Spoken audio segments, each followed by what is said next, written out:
Bees are dying. In March 2017, cereal lovers in the United States were surprised to find that Buzz the Bee, the famous honeybee mascot of a cereal maker, was gone from the boxes of the maker's cereals. It was the decision of the cereal maker to remind people that the world's population of bees is fast diminishing. The cereal maker's decision did not come out of the blue. Earlier in that year, the U.S. Fish and Wildlife Service declared that in the United States the bumblebee was endangered. The population of the bumblebee in the U.S. had shrunk by nearly 90% since the late 1990s, according to the Wildlife Service.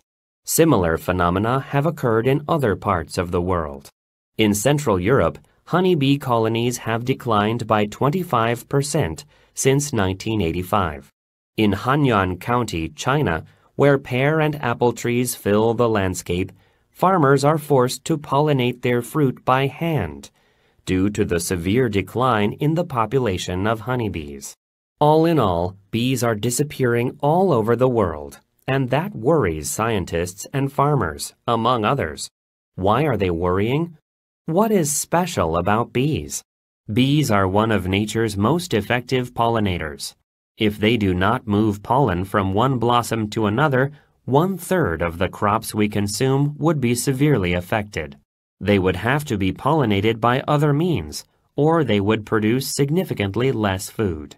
Grains like wheat, rice, and corn are not much affected by the decline of bees because they are pollinated primarily by the wind. Fruits, vegetables, and some crops for farm animals, however, might disappear without bees. Apples, strawberries, watermelons, the list is almost endless. Why, then, are bees disappearing? There is general agreement among scientists that declines in bee populations are the product of multiple factors that can act alone or in combination. Roughly speaking, bee declines arise from 3 factors. The first one is sickness. Bees suffer from their own diseases and from parasites that weaken and often kill them. Many beekeepers agree that the parasitic mite, Varroa destructor, is the most serious threat to bees. Varroa is a very small mite that feeds on the blood of the bee and spreads from hive to hive. In addition to weakening the bees, Varroa can also spread diseases.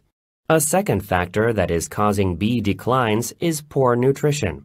Bees feed on flowers, so they need a stable supply. When there are not enough diverse blooming flowers during the bee season, bees are not able to sufficiently feed themselves. The lack of diverse flowers is in part the result of changes in agriculture. Over the past century, agriculture has become increasingly industrialized. One of the outstanding features of industrial agriculture is monoculture, the agricultural practice of planting one crop in a given area year after year. Monoculture leads to poor nutrition for bees because a single plant cannot meet their nutrient requirements. Bees need a varied diet of different types of pollen in order to grow into strong, healthy workers, explains Dr. Heather Matilla, a honeybee biologist at Wellesley College. Also, large industrial facilities, playgrounds, and golf courses are making matters worse by destroying bee habitats that were once filled with diverse flowers. A green space can be a green desert unless it has flowering plants that are friendly to bees, Dr. Matilla adds. One more suspected factor that is contributing to the bees' poor nutrition is climate change. Increasing temperatures, changes in rainfall patterns, and more irregular and extreme weather have impacted bee populations. For example, scientists in Poland have documented how honeybees are responding to changes in the climate. Their first winter flight date, the wakening moment after winter, has advanced by more than 1 month during the last 25 years due to increasing temperatures. Because patterns of flowering do not always match the bees' first winter flight, bees are likely to suffer from food shortages. Widespread use of pesticides, common in industrial agriculture, is the third major factor that is leading to the decline of bees. There are several ways bees can be killed by pesticides. One of them is direct contact.